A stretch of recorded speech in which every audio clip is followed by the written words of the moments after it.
Hello everyone. जैसा आप लोगों ने अभी थंबनेल में देख ही लिया होगा, हमारा वीडियो का टॉपिक है IMS, that is invoice management system, जो जीएसटी के पोर्टल पे आया है एंड अभी 4-5 दिनों से काफ़ी चर्चा में है। अगर आप सर्च करोगे तो 20 से 25 मिनट के वीडियोस मिल जाएंगे इस पर हम इस वीडियो में देखते हैं एक समराइज तरीके से कि एग्जैक्टली आईएमएस क्या है। First of all, IMS stands for invoice management system.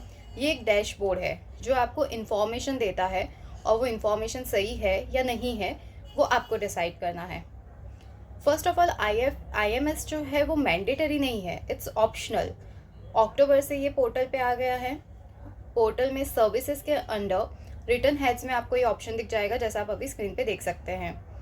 इसके अंदर आपको इन्वॉइसेस दिखेंगे। पहले हम एक बहुत ईजी तरीके से समझते हैं।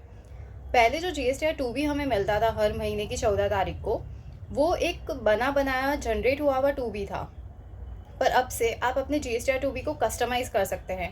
कस्टमाइज़ कर सकते हैं से मेरा मतलब है कौन से इन्वॉइसेस 2B में होने चाहिए और कौन से इन्वॉइसेस 2B में नहीं होने चाहिए, वो आप पे डिपेंड करता है।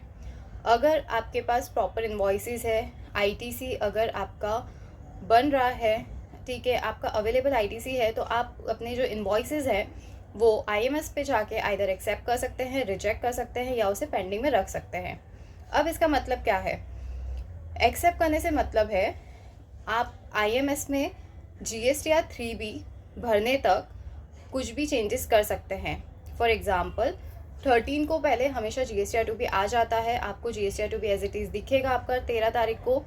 पर जब तक आप 3B नहीं भरोगे तब तक आप GSTR 2B में अमेंडमेंट्स कर सकते हो, मतलब चेंजेस कर सकते हो IMS के थ्रू। अगर आप कोई भी इन्वॉइसेस को एक्सेप्ट कर रहे हो तो वो इन्वॉइसेस आपके 2B में रिफ्लेक्ट होंगे।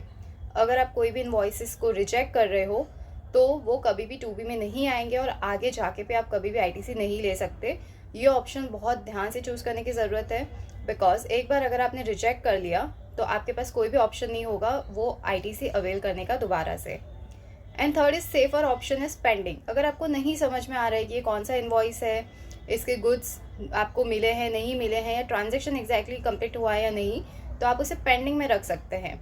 तो हमेशा वो आपको आपके IMS पोर्टल पे दिखता रहेगा, IMS डैशबोर्ड पे वो अवेलेबल रहेगा। और जब आपको लगे कि नहीं ये प्रॉपर आपका ही परचेज इन्वॉइस है और आपको अवेल करना चाहिए ITC, तब आप जाके उसे ले सकते हैं।